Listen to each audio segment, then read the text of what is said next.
오늘 저는 여러분과 함께 예스의 하나님, 제가 제목에 웬만하면 영어를 안 쓰는 거 아시죠? 이거는 알아들으실 것 같아서. 예스는 모르시는 분 혹시 있으세요? 그래서 모르시면 옆에 한테 물어보세요. 예스가 뭐야? 그러시고 다 아실 것 같아서 제가 예스의 하나님이라는 제목으로 정하고 오늘 말씀을 나누고자 합니다.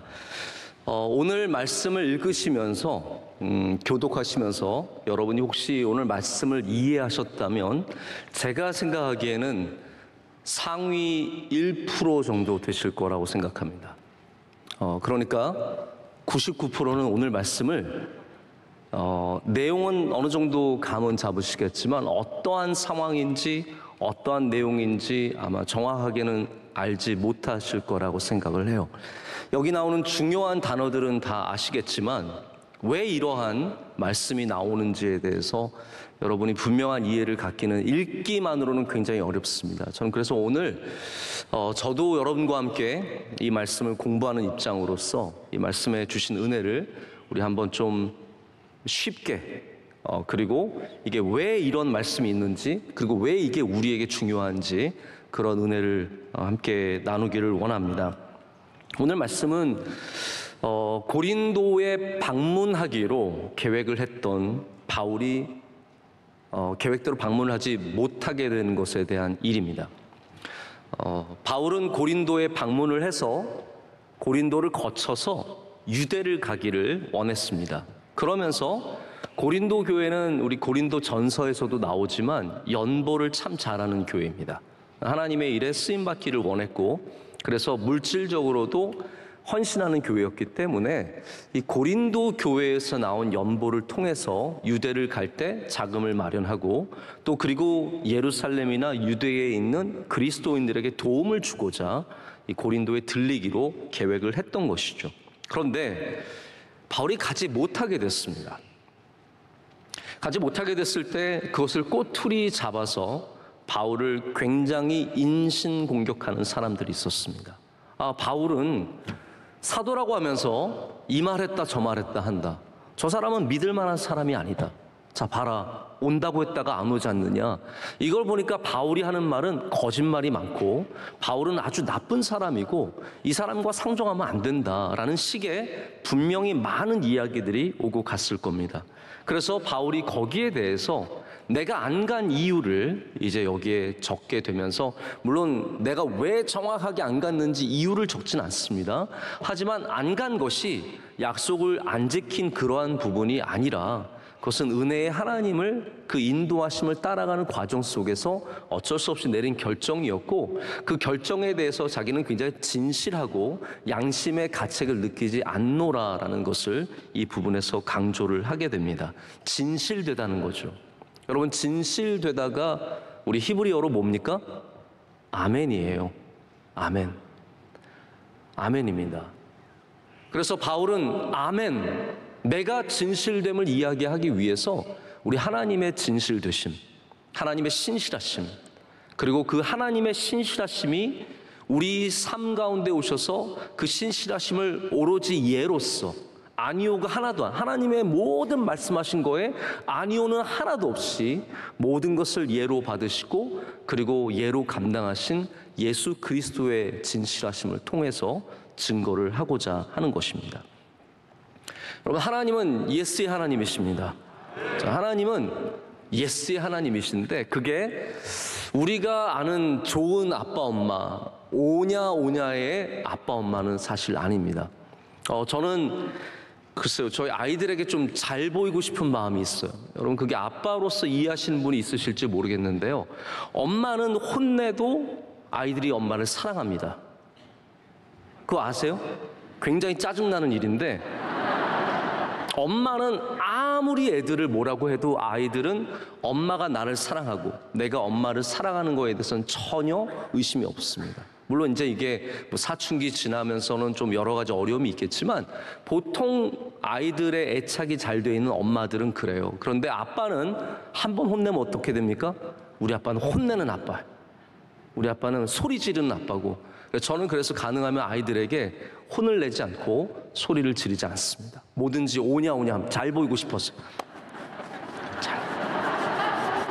오냐 오냐 오냐 오냐 오냐. 그래. 저희 아내도 그런 저를 보면서 굉장히 안타깝게 여겨요. 근데 여러분, 오냐 키우게 되면 어떻게 됩니까? 자녀들이 좋은 것과 나쁜 것을 구별하지 못하고 해야 할 것과 하지 말아야 할 것을 구별하지 못하게 되죠. 그게 굉장히 위험한 부분입니다. 자, 그래서 아무리 오냐 해도 아이들이 위험할 때는 제가 큰 소리로 말하고 잘못할 때는 거기에 대해서 분명히 지적을 합니다. 저 그렇게 오냐 하지 않습니다. 하나님께서는 어떠한 예스의 하나님이시냐면, 우리를 사랑하시기 때문에 다 괜찮아 하신 하나님은 절대로 아니십니다. 하나님을 오해하시는 분들은 그런 오해를 가져요. 하나님은 사랑의 하나님이신데 우리가 무엇을 하든 하나님의 사랑 안에 있으면 다 모든 것들이 괜찮다라는 식으로 말씀하시는 분들도 있습니다. 그거는 하나님의 사랑을 굉장히 오용하는 것이고 악용하는 거죠. 하나님은 그래서 예스의 하나님이시지만 그게 오냐 괜찮아의 하나님은 절대로 아닙니다. 하나님께서 우리가 왜 예스의 하나님이라고 부르냐 하면, 하나님은 신실하신 하나님이시기 때문입니다. 하나님의 신실함 때문에 우리가 예스의 하나님이라고 하는 것이지, 다 괜찮다고 하시기 때문에 예스의 하나님이라고 말하는 것은 아닙니다. 왜 우리가 그런 예의 하나님, 예스의 하나님 앞에 그럼 같은 예스의 성도들이 되어야겠습니까? 하나님의 하시는 일이 신실하다면, 우리 오늘 성경에는 미쁘시다라고 되어 있죠. 여러분, 미쁘다는 말을 교회 다니신 분들은 많이 들어보셨을 거예요. 미쁘다가 무슨 말입니까? 신실하시다라는 말씀이죠. 하나님은 처음부터 끝까지 아름답고 미쁘시고 신실하신 분이신데, 그 하나님의 신실하심을 우리가 받아서 우리도 신실한 주의 백성들이 되어야 된다는 것입니다. 우리도 예의 성도들이 되어야죠. 예스의 성도가 되어야 합니다. 그래서 오늘 말씀에 나오는 이 예스는 아멘이에요. 아멘. 진실됩니다. 맞습니다. 그렇습니다의 의미의 아멘입니다. 그래서 이 아멘은 하나님으로부터 시작이 되어서 예수님 안에서 이루어졌습니다. 오늘 예수님 안에서라는 표현을 씁니다. 예수님 안에서 아멘은 이루어졌고, 우리는 예수님을 말미암아, 20절을 보십시오. 우리가 예수님을 말미암아예요. 20절을 보면, 하나님의 약속은 얼마든지 그리스도 안에서 예가 되니 그런즉 그로 말미암아 우리가 아멘 하여 하나님께 영광을 돌리게 되느니라. 아멘. 여러분, 지금 아멘 하셨습니다. 아멘은 참 좋은 그리스도인의 하나님의 말씀에 대한, 하나님의 행하신 일들에 대한 반응입니다. 우리가 예수 그리스도의 이름으로 기도드립니다 한 다음에 뭐라고 하나요? 아멘이라고 합니다. 왜 그렇습니까? 바로 오늘 이 1장 20절의 말씀대로입니다. 우리가 그로 말미암아 아멘이라고 하게 되며 하나님은 그것을 통해서 영광을 받으십니다. 자, 이 말씀이 왜 있냐면요, 제가 역사라는 부분을 여기서 좀 강조를 드립니다. 이미 초대교회 교인들은 기도할 때 예수 그리스도의 이름으로 기도드립니다, 아멘을 하고 있었습니다. 그렇기 때문에 바울은 지금 그 아멘을 상기시켜주는 겁니다. 왜 당신들이 그 아멘을 합니까? 왜 당신들이 하나님은 신실하십니다, 예수님은 신실하십니다라고 고백하면서 기도 말미에 아멘이라고 합니까? 바로 예수 그리스도를 말미암았기 때문에 우리의 기도라면 우리는 아멘이라고 할 수 없죠. 왜냐하면 그것이 이루어지는 것에 대한 확신이 없습니다. 그러나 우리를 위해서 기도해 주시는 중보자 예수 그리스도가 있기 때문에 우리는 감히 아멘이라고 할 수 있습니다. 왜냐하면 그것을 믿기 때문이죠. 여러분, 기도하신 다음에 그걸 안 믿으십니까? 그러면 아멘 할 필요 없습니다. 그러나 우리가 주님 앞에, 하나님 앞에 기도드리면서 예수님의 이름으로 기도드립니다라고 하는 순간, 바로 그 신실하신 주님께서 우리를 도와주시고 하나님께서 우리의 기도를 들으실 것을 믿기 때문에 그로 말미암아 아멘이라고 하게 되는 것이죠. 그것은 바울이 만들어낸 것이 아니라 이미 초대교회 가운데 있었던 예배의 전통이며 기도의 전통입니다. 여러분의 기도가 항상 아멘이 되시기를 축복합니다. 여러분, 아멘은 능력이 있습니다. 아멘은 그냥 구호가 아닙니다. 아멘 외치면 더 큰 소리로 외칠수록 믿음 있는 것도 아닙니다. 여러분이 진실되게 그 말씀을 믿을 때 예스 하시는 겁니다. 예스, 아멘. 하나님의 말씀이 맞습니다. 신실하신, 미쁘신 하나님이 맞습니다. 예수 그리스도 주님이 맞습니다. 제가 대학교 때 가끔씩 교회를 멀리 못 가기 때문에 저희 미국 친구들과 함께 우리 캠퍼스 안에 있는 미국 교회에 가끔 간 적이 있습니다.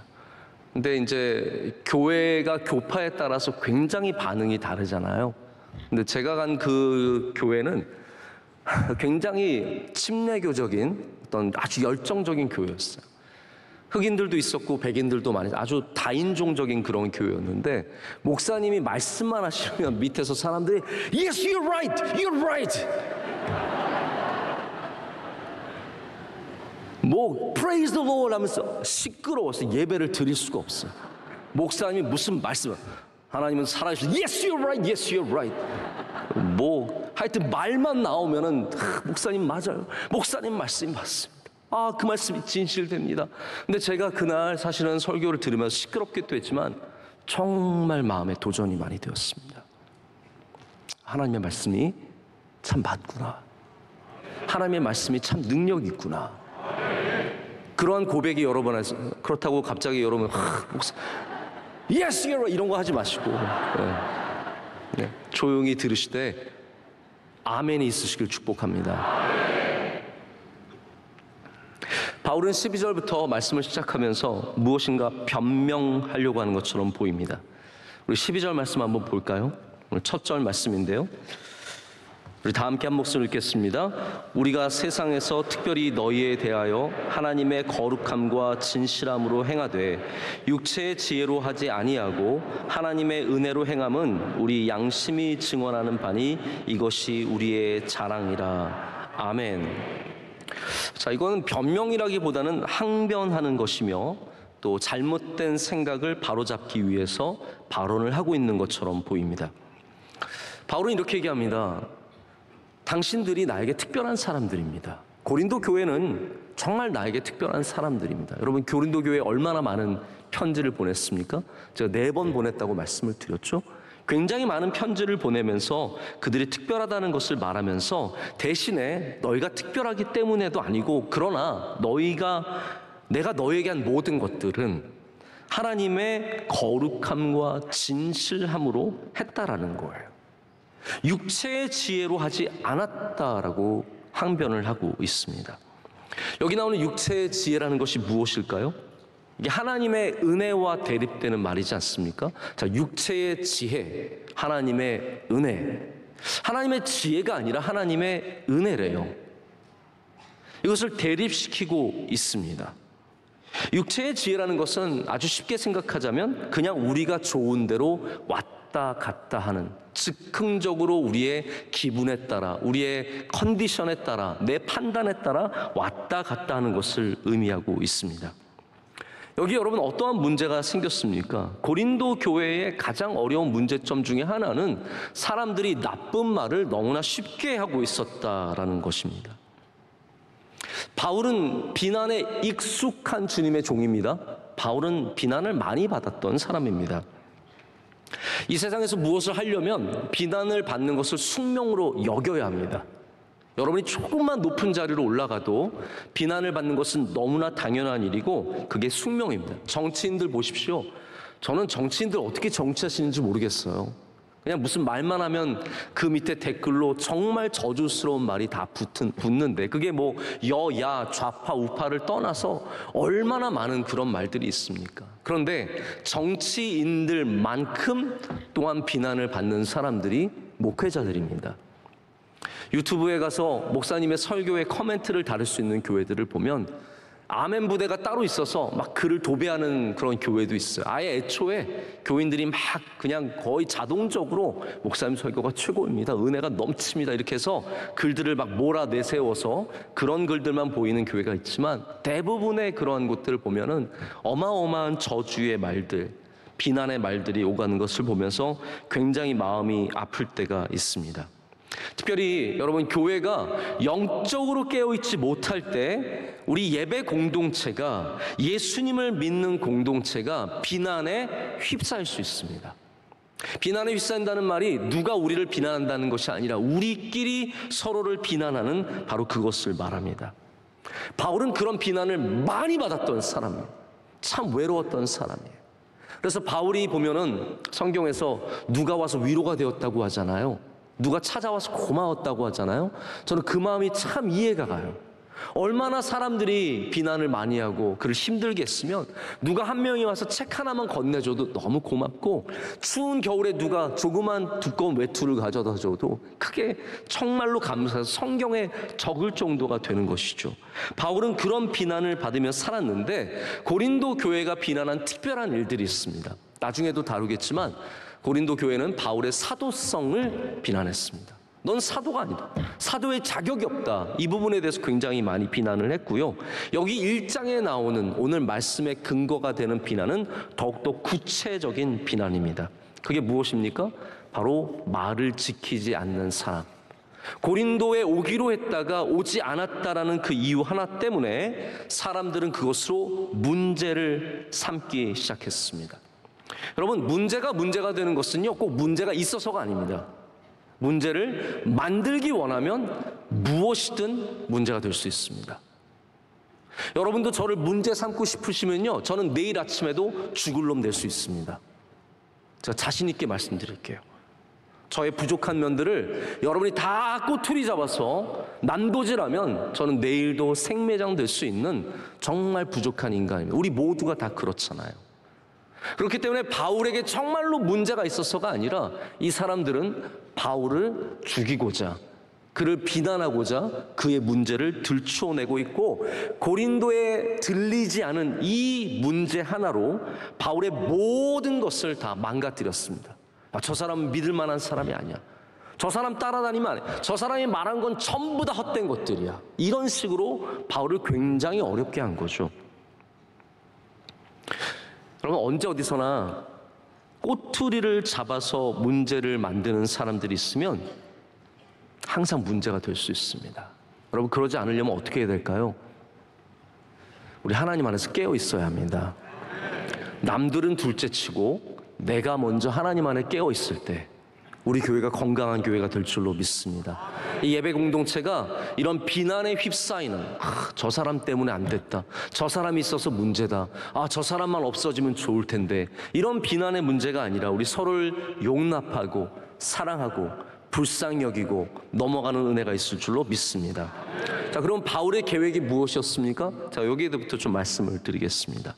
바울은 고린도 교회를 방문하려는 계획을 갖고 있었습니다. 제가 방금 처음에도 말씀을 드렸지만 고린도전서 16장에 가면 바울이 내가 너희에게로 가서 머물기를 원한다는 말을 2번이나 합니다. 그러니까 바울은 고린도 교회를 설립한 사람일 뿐만 아니라 고린도 교회를 사랑했고, 그렇기 때문에 고린도에 방문하고자 하는 의도가 있었어요. 그런데 자기가 안 가게 된 것은, 그래서 바울이 뭐라고 하냐면 나는 예와 아니오가 섞여 있는 사람이 아니라고 말합니다. 고린도에 가는 약속이 포기된 것이 아니라, 다시 말하자면 약속한 적은 없다라는 거죠. 계획을 갖고 있었지만 그 계획이 하나님의 은혜에, 아까 들으셨죠? 육체의 지혜가 아니라 내가 그냥 가고 싶고 안 가고 싶고 그런 문제가 아니라 하나님의 은혜를 따라가다 보니까 갈 수 없는 상황이 되어서 가지 못했다라는 분을 진실되다라고 이렇게 얘기를 하는 겁니다. 이게 바로 15절과 16절의 말씀입니다. 이 말씀을 한번 잘 보셔야 돼요. 그래야 여러분이 상황을 잘 아실 수 있습니다. 15절, 16절 우리 다 같이 함께 읽겠습니다. 내가 이 확신을 가지고 너희로 2번 은혜를 얻기 위하여 먼저 너희에게 이르렀다가 너희를 지나 마게도냐로 갔다가 다시 마게도냐에서 너희에게 가서 너희의 도움으로 유대로 가기를 계획하였으니. 자, 보십시오. 가기를 계획했었다라는 거예요. 그런데 가지 못했죠. 가지 못했습니다. 여기에 대해서 바울이, 제가 말하는 것이 아니라 바울이 이렇게 말을 합니다. 나는 경솔하게 한 것이 아니다. 나는 경솔하게 그냥 가볍게 그렇게 한 것이 아니고, 두 번째로는 나는 육체를 따라 결정한 것이 아니다 라고 말하고요. 세 번째는 나는 예한담에 안위요한 것이 아니다 라고 얘기하고 있습니다. 자, 이 세 가지 원리를 저와 여러분이 함께 꼭 기억했으면 좋겠습니다. 우리가 하나님 안에서 바른 결정을 내리기 위해서 우리가 늘 생각해 봐야 할 부분이 이 세 가지입니다. 이 세 가지가 무엇입니까? 바로 첫 번째로는 경솔하게 하지 않는 것, 두 번째로는 육체를 따라 하지 않는 것, 그리고 예와 아니오가 함께 있지 않는 것. 바로 이렇게 이 세 가지를 제가 여러분과 함께 좀 잠깐 나누도록 하겠습니다. 첫 번째, 이게 다 17절 말씀에 있는 거니까 여러분이 한번 확인해 보시면 됩니다. 첫 번째는 자신이 경솔하지 않았다라고 주장을 합니다. 여러분 혹시 경솔한 언행을 하는 사람을 만나보신 적 있으십니까? 그런 사람 만나면 좀 불편하시죠? 아, 사람이 너무 가벼운 것 같아. 말이 가볍고 행동이 가볍고, 뭐만 이야기하면 벌써 가서 다 말하고, 뭐만 하나 가르쳐주면은 다 아는 것처럼 하고, 행동이 가벼워서 여기 끼고 저기 끼고 여기로 날아다니고 저리로 날아다니고, 이런 사람을 성경에서는 뭐라고 합니까? 겨와 같다라고 말하죠. 바람에 나는 겨와 같은 사람이라고 시편 1편에 말을 하고 있습니다. 바울은 자신이 절대로 경솔하게 한 것이 아니다라고 말합니다. 이 엘라프리아라고 하는 이 헬라어는 무슨 말이냐 하면 가볍다, 변덕스럽다라는 뜻이에요. 반대말은 무엇이 되겠습니까? 신중하다는 뜻이 되겠죠. 바울은 신중한 사람이에요. 늘 하나님 앞에 기도를 많이 하는 사람. 그리고 신중한 사람은 다른 게 아니에요. 기도 많이 하는 사람. 할렐루야. 기도 많이 하는 사람. 내가 말하는 것이 중요하기 때문에 함부로 말을 많이 하지 않는 사람. 이런 사람들이 신중한 사람이죠. 바울은 그런 신중함을 놓쳐버린 적이 없습니다. 만약에 그런데 바울이 경솔하게 약속했다면 그것은 어떠한 의미겠습니까? 아무 생각 없이 나 고린도 한번 갈게. 여러분, 우리가 그런 경솔한 말 얼마나 많이 합니까? 우리 다음에 꼭 만나는 생각 없잖아요. 우리 점심 같이 먹어, 저녁 같이 먹어요, 우리 다음에 꼭 만나요, 우리 다 같이 한번 여행이나 갈까? 여행 그렇게 갔으면 100번도 더 갔죠. 우리가 사실은 뭐 그게 해가 되지 않는 경솔함도 있지만 굉장히 누군가에게 상처가 되고, 여러분이 귀한 분을 만났는데 그 귀한 분이 우리 한번 식사 한번 해요. 그럼 어떤 마음이 들겠어요? 우리 식사 한번 하나? 근데 연락을 해도 연락이 없고, 연락이 겨우 되면은 제가 바빠서 시간이 없어서, 이러면은 마음에 상처가 되잖아요.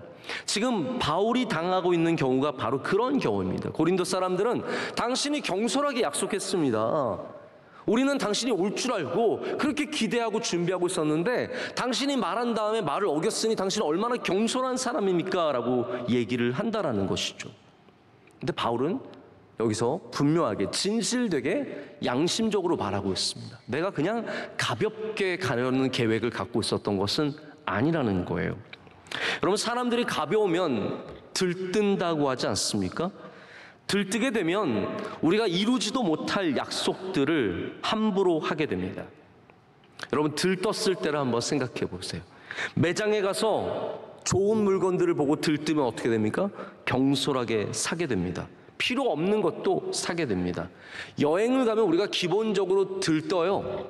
들뜨면 모든 것이 다 좋아 보입니다. 그러다 보면 여행 가서 이상한 거 많이 사요. 그래서 때로는 여행지에서 산 것이 우리에게 짐이 되고 어려울 때가 있습니다. 들뜨기 때문에 사람들은 들뜨는 말을 들을 때도 우리는 좋은 것을 약속하고 거기에 너무나 쉽게 움직입니다. 그래서 여러분 참 조심해야 되는 것이 언제냐면, 옆에서 사람들이 여러분이 박수 쳐줄 때, 그때 입을 조심해야 된다는 거예요. 훌륭하십니다. 잘하십니다. 당신 같은 분이 없습니다. 당신이 있어서 우리가 되는 거예요. 목사님 최고예요. 목사님 설교가 얼마나 좋은지 몰라요. 목사님 농구도 잘하시네요. 이럴 때 입을 딱 경솔해지면 안 됩니다. 사람이 조금만 마음이 들뜨면 이상한 소리를 하게 되어 있고, 그 이상한 소리를 하다가 결국은 자기 것을 다 까먹는 경우가 얼마나 많은지 모릅니다. 우리가 물론 들뜰 때 약속한 것들 안에서도 하나님께서 역사하실 수 있지만, 우리는 그것이 인간의 경솔함이 되지 않도록 하나님 앞에서 늘 신중한 사람들이 되어야 합니다. 하나님 앞에서 신중한 사람. 결정할 때 기도하고 하십시오. 그냥 들떠서 하지 마시고 하나님이 주시는 그 지혜, 그 은혜 속에서 하실 때 우리는 항상 미쁘신 하나님처럼, 하나님은 단 한 번도 경솔하게 약속하시는 법이 없으십니다. 그냥 아브라함이 좋으니까 야 내가 너에게 큰 민족을 이루게, 이런 약속하신 게 아니라는 거예요. 하나님은 아멘의 하나님이세요. 예스의 하나님이세요.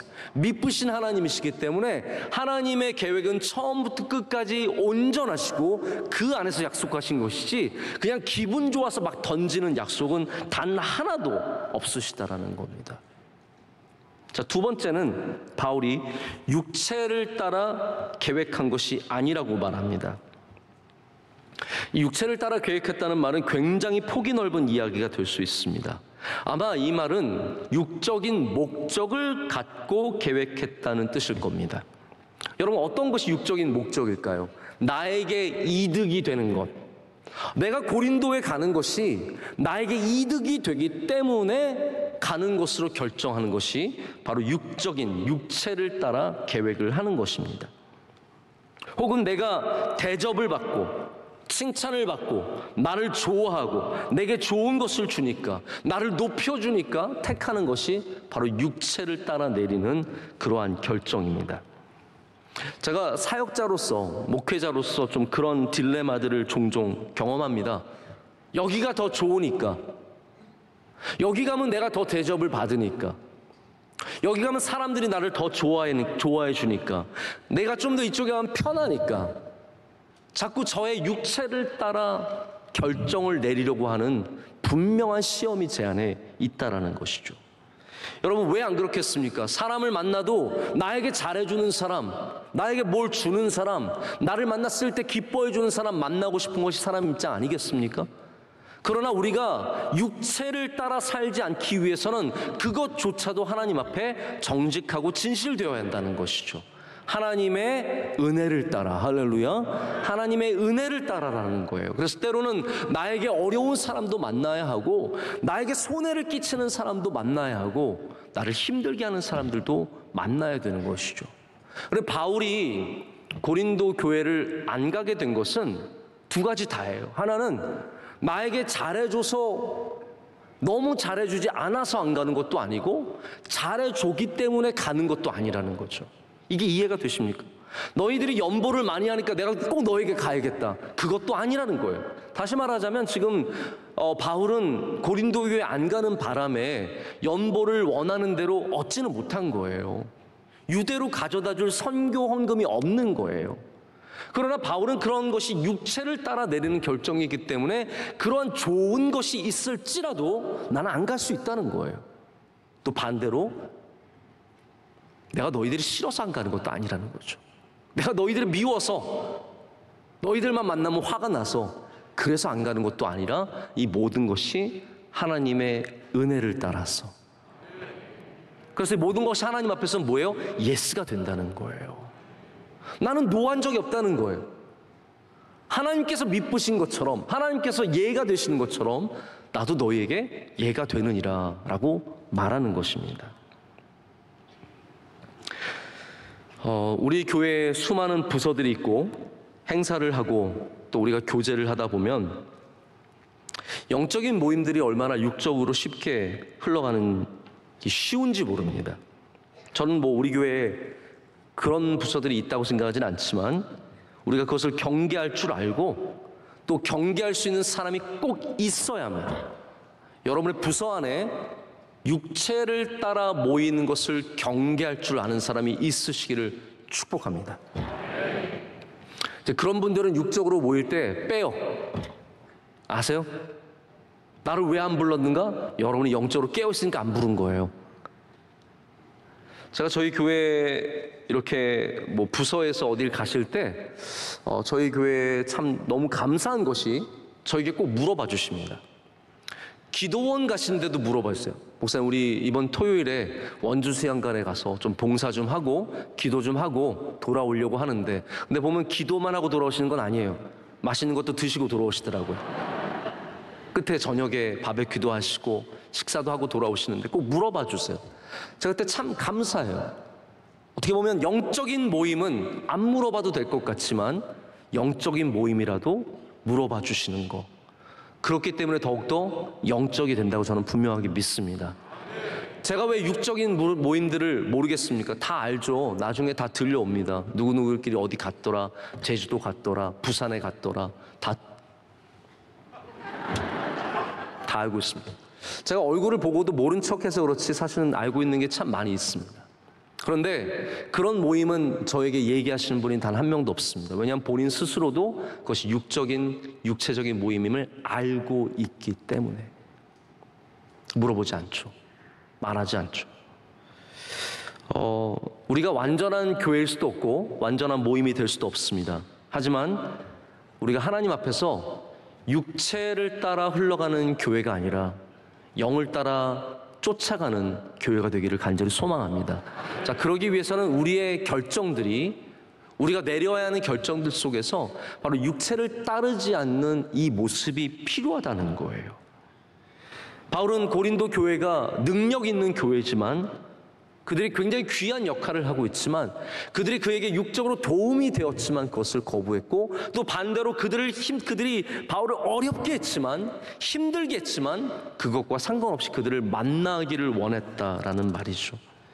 이것도 저것도 아니라 오직 하나님 앞에서 예가 되는 그러한 결정들을 내렸다라는 것입니다. 세 번째는 예수와 노가 함께 있는 것이 아니다라고 말합니다. 자신이 가지 않은 것이 약속을 지키지 않은 것이 아니라 계획의 변경, 육체의 지혜가 아니라 하나님의 은혜를 따라가려는 과정이었다라고 얘기를 합니다. 나는 옛산 적도 없고 노한 적도 없습니다. 나는 그냥 하나님의 은혜를 따라가기 위해서 이 길을 걷게 된 것입니다 라고 지금 항변을 하고 있습니다. 여러분, 우리가 육체의 지혜를 따르면 어떻게 되겠습니까? 지금은 예했지만 나중에 나의 상황이 바뀌고 내게 좀 더 편한 일이 생기면 아니오로 될 수 있고, 지금은 아니오했지만 나에게 유리한 상황이 되면 예스를 할 수 있는 것이, 그것이 바로 육체를 따라가는 것 아니겠습니까? 여러분, 우리가 우리의 유익을 따라가는 것이 아니라, 우리의 편함을 따라가는 것이 아니라 하나님의 은혜를 따라갈 때 우리는 하나님 앞에서 항상 예가 되는 사람이 될 줄로 믿습니다. 자, 그래서 우리가 마지막으로는 그래서 이 세 개의 예, 세 개의 예스, 세 개의 아멘, 이것을 기억하기를 원하고 제가 그렇게 말씀을 맺도록 하겠습니다. 이게 굉장히 중요한 얘기고 사실은 굉장히 길게 다루어야 하는 얘기인데 이 말씀 자체가 굉장히 복잡하고 어렵습니다. 여러분, 이거 아니요 하다가 이게 무슨 말이야? 라고 생각을 하실 수 있으세요? 자, 여기에 세 가지 예스는 뭐냐면, 첫 번째는 하나님의 예스, 두 번째는 예수 그리스도의 예스, 그리고 세 번째는 바로 우리의 예스입니다. 이 세 가지가 우리 안에 다 있어야 합니다. 첫 번째는 하나님은 약속하시는 것을 이루시는 예스의 하나님이십니다. 미쁘신 하나님은 예스의 하나님이십니다. 자, 아니오가 없다는 말씀은 어떤 의미일까요? 하나님이 누구에게 아니오 하시겠어요? 하나님 마음대로 하시는데 예 했다가 아니오도 하실 수 있는 거예요? 근데 여기 성경에 뭐라고 되어 있습니까? 하나님은 예 하신대요. 그 말씀은 무슨 말씀이냐면 하나님께서는 약속하신 것을 바꾸지 아니하신다라는 겁니다. 그냥 하나님 기분에 따라 기분 나쁜데 나 이제 안 할래, 이게 없다라는 거예요. 하나님은 항상 예가 되시는 분이십니다. 하나님은 신실하시고 미쁘시고 우리에게 약속하신 것들을 반드시 이루시는 분이시기 때문에 우리는 하나님의 말씀을 영원히 신뢰할 수 있습니다. 그것이 바로 예스의 하나님입니다. 또한 우리 주님 예수 그리스도는 하나님이 약속하신 것을 다 이루시는 아멘의 주님이십니다. 할렐루야. 할렐루야. 오늘 아멘 하니까 좀 아멘을 해보세요. 네, 오늘 아멘을 많이 하는 날이니까 아멘을 좀 하시면 좋을 것 같습니다. 아멘. 요한계시록을 보면 예수님께서 편지를 보내시는 그 말씀 가운데 아멘의 주님이라고 얘기를 합니다. 성경에 예수님 자체를 아멘의 예수님으로 표현을 합니다. 왜 그렇습니까? 예수님은 어떤 분이시냐면요, 하나님의 뜻을 이 땅에 이루신 분이세요. 아니, 이 땅만 아니라 하늘에서 이루어진 것을 이 땅에서 이루게 하신, 하늘과 땅에서 이루게 하신 분이세요. 그래서 우리 예수님은 예스의 예수님이신 거죠. 이루시는 분, 행하시는 분, 지키시는 분이시라는 거예요. 그래서 예수님은 진실하시고 하나님의 뜻을 반드시 이루시는 분이십니다. 지금도 변함이 없으신 분이시고 영원토록 변함이 없으신 분이십니다. 우리는 그 예수 그리스도를 분명하게 믿습니다. 19절의 말씀 우리 한번 보실까요? 이렇게 되어 있습니다. 우리 다 함께 읽을까요? 우리 곧 나와 실로아노와 디모데로 말미암아 너희 가운데 전파된 하나님의 아들 예수 그리스도는 예하고 아니라함이 되지 아니하셨으니 그에게는 예만 되었느니라. 아멘. 여러분, 예수님에게도 아니오의 갈등이 있었습니다.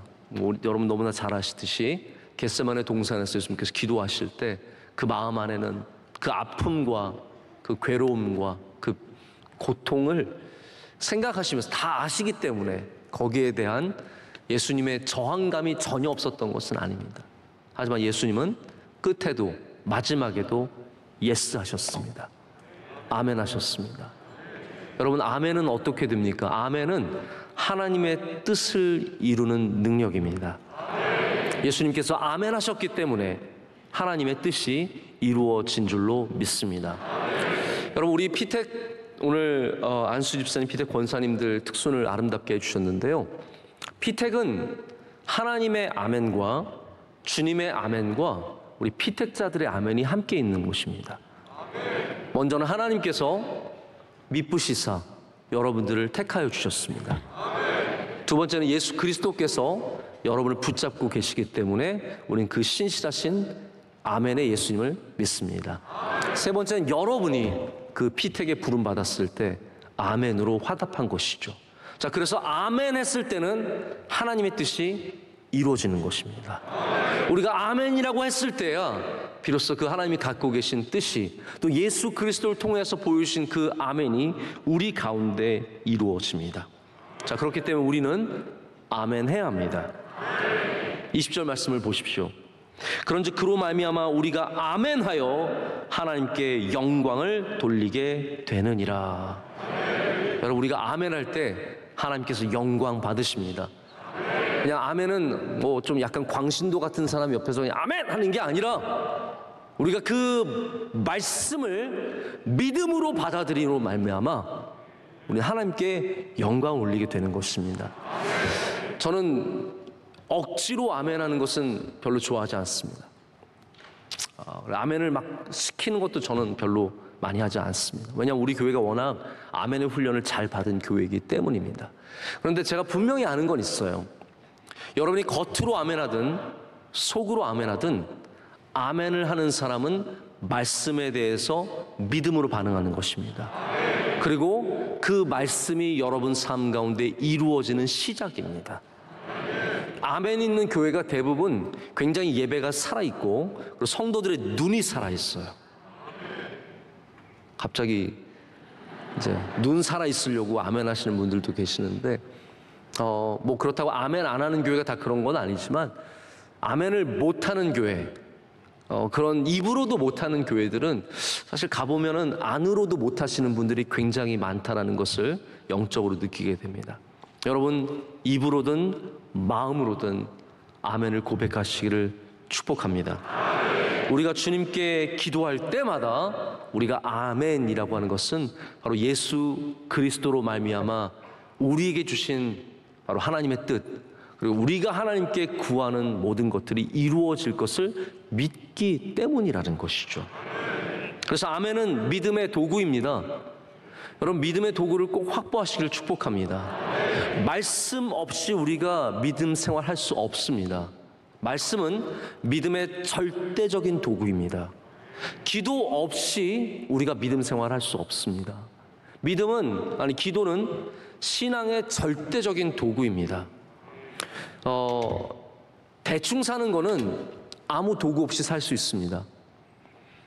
그래서 밀림에서 살아남는 사람들이 왜 살아남냐 하면 거기는 특별한 도구 없이도 살아남을 수 있는 많은 것들이 있기 때문이에요. 나뭇잎도 많고 먹을 것도 많고 과일도 있고 동물도 있고. 그러나 여러분, 남극에 떨어졌다고 생각해 보세요. 거긴 도구 없이는 살아남을 수가 없는 곳입니다. 두툼한 옷이 있어야 되고 얼음을 깨야 하고 사냥을 해야 되고 그 모든 것에 믿음의 도구들이 필요한 것이죠. 마찬가지입니다. 여러분, 대충 살려고 그러면요 믿음의 도구 필요 없습니다. 대충 믿으려고 하면 믿음의 도구 필요 없이 그냥 와서 왔다 갔다만 해도 됩니다. 그러나 여러분이 정말로 믿음의 모든 싸움에서 승리하려면 믿음의 도구가 있어야 합니다. 자, 이번 토요일 날 우리 청년대학부 비전 집회, 샤인 지저스 집회를 하는데, 제가 사실은 안 하고 우리 강사님들에게만 좀 맡기려고 했는데, 제가 요즘에 너무 청년대학부를 못 가서 이번 토요일 날을 꼭 가야겠다라는 다짐을 하고 말씀을 준비하고 있어요. 제가 몇 주 전부터 청년대학부에 대한 부담감을 가지면서 준비하고 있는 말씀이 바로 그런 내용이에요. 개인의 경건에 대한 내용인데, 여러분, 우리가 이런 예배가 당연히 공동체적인 예배가 제일 중요하고 여기도 어쩌면 충분할지 모르지만 개인의 경건, 즉 말씀과 기도 이런 것 없이는 절대로 여러분이 롱런할 수가 없습니다. 교회 안에서 여러분이 경건 생활하지 않으면 너무나 쉽게 시험 들고요, 너무나 쉽게 잘못된 길로 들어가기가 굉장히 그런 것 제가 많이 보게 됩니다. 막 청년대학부 특별히 그래요. 막 함께 어울려서 막 하다가 갑자기 푹 꺼지고 사라지고 이런 일들이 대부분 보면 개인의 경건 생활과 예배가 이어지지 않기 때문입니다. 제가 바라기는 여러분에게 아멘이라고 하는 믿음의 도구가 있으시길 축복합니다. 아멘을 가지신 분은 믿음의 도구를 확보하신 거예요. 아멘 없이 신앙생활 잘할 수 없습니다. 하나님의 말씀, 기도, 찬양, 이 모든 것에 아멘이 들어가는 걸 아십니까? 아멘 없이 우리가 예수님을 잘 따라갈 수 없고 이 하나님의 은혜를 잘 따라갈 수 없습니다. 자칫 이 설교가 어떻게 쓰임받냐 하면 제가 보니까 성도들은 다 무조건 예해야 합니다. 이렇게 하면서도 이 말씀을 갖고 설교하신 분들이 계시더라고요.